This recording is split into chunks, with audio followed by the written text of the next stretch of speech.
સોમનાથ મંદિરમાં વીઆઈપી અને સ્પેશિયલ દર્શન નામે દેશભરમાં ફ્રોડ ગેંગ સક્રિય થઈ છે, જે નકલી વેબસાઇટનો ઉપયોગ કરી ભક્તોને ચૂનો લગાવી રહી છે।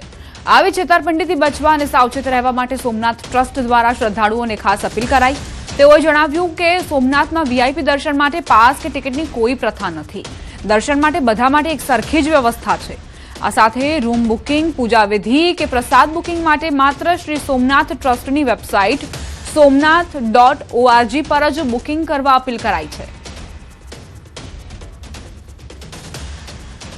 ટ્રસ્ટ દ્વારા શ્રદ્ધાળુઓને વિશેષ અને ખાસ અપીલ કરવામાં આવે છે કે સોમનાથ ટ્રસ્ટ દ્વારા માત્ર સોમનાથ ટ્રસ્ટની ઓફિશિયલી વેબસાઇટ somnath.org પરથી જ રૂમ બુકિંગ હોય, પૂજા વિધિનું બુકિંગ હોય કે પ્રસાદનું બુકિંગ હોય, માત્ર ને માત્ર ઓફિશિયલ વેબસાઇટ પરથી જ કરવામાં આવે છે। ટ્રસ્ટમાં વીઆઈપી કે સ્પેશિયલ દર્શનની કોઈ પ્રથા પહેલેથી છે જ નહીં કે આવું વીઆઈપી દર્શન માટે કોઈ ટ્રસ્ટમાં વ્યવસ્થા જ નથી, જેથી દરેક શ્રદ્ધાળુઓને ધ્યાનમાં લેવું એમાં ચેતવવામાં આવે છે। વાવથરાથી સમાચાર। દિયોદર તાલુકા પંચાયત ચૂંટણી મામલે રાજકીય ઘમાસાણ તેજ। ચૂંટણી અધિકારી સાથે ઝપાઝપી મામલે ફરિયાદ નોંધાયેલી હતી અને તે સામે કોંગ્રેસનો વિરોધ। બનાસકાંઠા જિલ્લા કોંગ્રેસ પ્રમુખ ગુલાબસિંહ રાજપૂતે જિલ્લા પોલીસ વડાને રજૂઆત કરી છે। સાંસદ ગેનીબેન ઠાકોર, પૂર્વ ધારાસભ્ય શિવાભાઈ ભુરિયા સહિત કોંગ્રેસના આગેવાનો ઉપસ્થિત રહ્યા। કોંગ્રેસના કાર્યકરો સામે નોંધાયેલી ફરિયાદને ખોટી અને રાજકીય પ્રેરિત ગણાવાઈ। આઈપીસી 307 જેવી ગંભીર કલમો લગાવવાના નિર્ણય સામે કોંગ્રેસે વિરોધ કર્યો છે। નિષ્પક્ષ તપાસ કરી ખોટી ફરિયાદ રદ કરવાની કોંગ્રેસે માંગ કરી। તાલુકા પંચાયત કોંગ્રેસની ન બને એના માટે કરીને આ પ્રયત્નો કર્યા। એમાં વહીવટી તંત્ર પૂરેપૂરું સામેલ, સરકારના જે કંઈ એમને આદેશ આપવાવાળા લોકો હોય। પણ આજે અમે કલેક્ટર સાહેબને મળ્યા છીએ, અહીંયા જિલ્લાના પોલીસ વડાને પણ મળ્યા છીએ।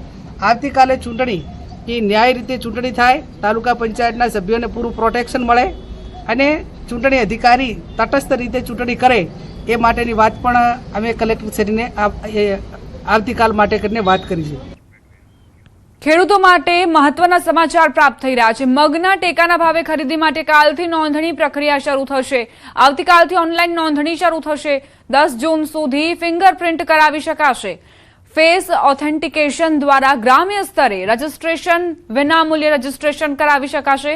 ખેડૂતોએ ફાર્મર રજીસ્ટ્રેશન કરાવવું ફરજિયાત છે। ટેકાના ભાવે વેચાણનો લાભ લેવા આ તમામ પ્રક્રિયા જરૂરી છે।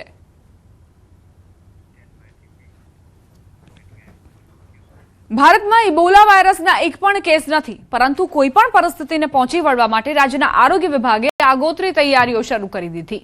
ઇબોલાને લઈ સુરતનું આરોગ્ય તંત્ર પણ સજ્જ બન્યું છે। સુરત સિવિલ હોસ્પિટલમાં 10 બેડનો સ્પેશિયલ આઇસોલેશન વોર્ડ શરૂ કરાયો છે। સંભવિત દર્દીઓને સામાન્ય દર્દીઓથી સંપૂર્ણ અલગ રાખી સારવાર મળી શકે તે માટે ખાસ વ્યવસ્થા ઊભી કરાઈ છે। તો આંતરરાષ્ટ્રીય મુસાફરો, ખાસ કરીને આફ્રિકન દેશોથી આવતા મુસાફરો પર પણ આરોગ્ય વિભાગ નજર રાખી રહ્યું છે।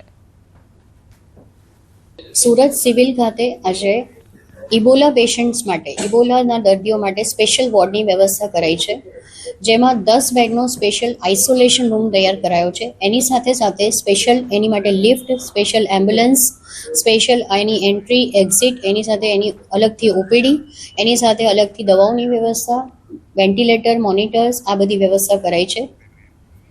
ગોધરા નગરપાલિકા દ્વારા ચોમાસા પૂર્વે વરસાદી પાણી નિકાલ માટે પ્રી મોન્સૂન કામગીરી શરૂ કરાઈ છે।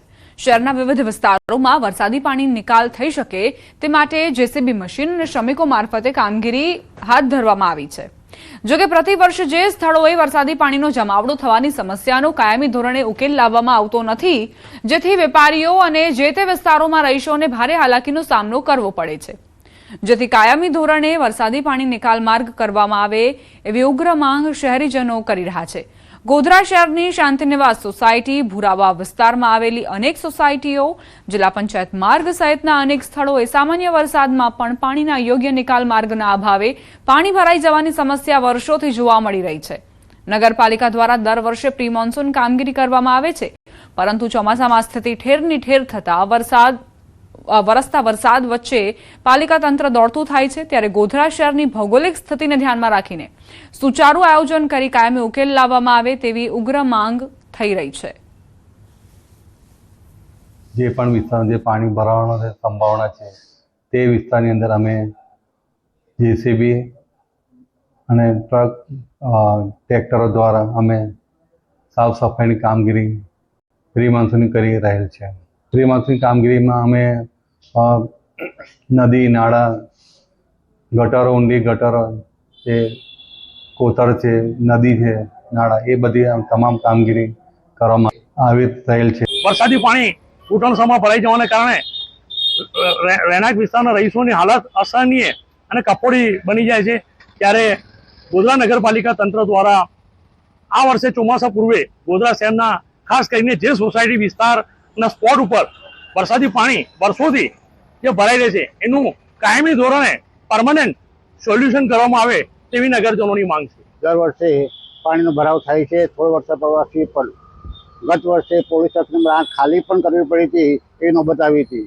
આ માટે જો નગરપાલિકા પ્રી મોન્સૂનની સારી કામગીરી કરી રહી છે તો એમાં કાયમી ઉકેલ આવે એવા માટે જો ચોકી નંબર 8ની બાજુમાં જે ડીપ છે એ ગેટ સુધીનો લેવલ રોડ ઊંચો કરવામાં આવે અને મોટું નાળું મૂકવામાં આવે તો કાયમી પાણીનો ઉકેલ આવી શકે એવી નગરજનોની અને અહીંથી પસાર થતા તમામ રહીશોને એક મુશ્કેલી જે છે એ નિવારી શકાય એમ છે.